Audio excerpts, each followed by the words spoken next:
Tonight, we have a story that sounds like a movie. When one woman discovered that her bank account had emptied overnight, she soon found out that that was the least of her problems. She had been declared dead. Our WJZ investigation reveals that was only the beginning of her nightmare. Imagine waking up one day to find your bank account empty. You know it's wrong, but when you try to fix it, the bank says you're dead. I freaked. Ellen Barron is a retired social worker who lives in Crofton. WJZ has learned she's just one of more than 7,000 people a year who are very much alive when someone mistakenly declares them dead.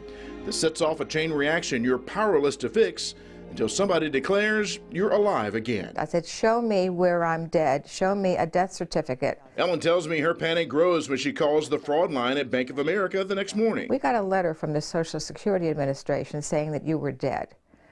So I said, oh, that's very interesting. I'm very much alive. Now what do I do? The bank tells Ellen she must go to the Social Security Administration and prove that she's alive. I said, what do I do now? And they acted like they had no clue. Because usually we have a death certificate, but I don't see anything in here. There must have been a key in error. I said, what does that mean?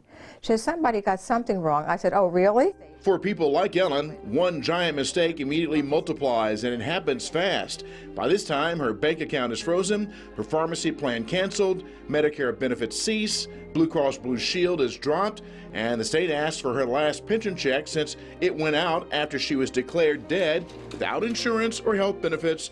She also couldn't even go to the doctor. So how does this happen? You can imagine we had a number of questions for the Social Security Administration, but they refused to be interviewed and refused to answer specific questions posed by WJZ. Instead, they sent us this statement, which says, in part, approximately 2.8 million deaths are reported to the Social Security Administration each year, and our records are highly accurate. Of these millions of death reports we receive each year, less than 7,400, less than 1/3 of 1%, are subsequently corrected. Deaths are reported to Social Security primarily from the states, but also from family members, funeral homes, and financial institutions. But that still does not answer the question, how was Ellen Barron declared dead? A problem and a mystery that she worries will happen again to many other people, maybe even you. For Ellen, it was back here to SSA to get this fixed for good. I said, you did this, you undo it. I'm not putting out fires everywhere that you created. You take care of this. When someone has a problem, come to your congressional office, and we'll do whatever we can to service our constituents. The reason I've been wanting attention drawn to this is to try and prevent this from happening to other people. The system has to be fixed. Or it could happen to you again. It could happen to anybody. It could happen to you.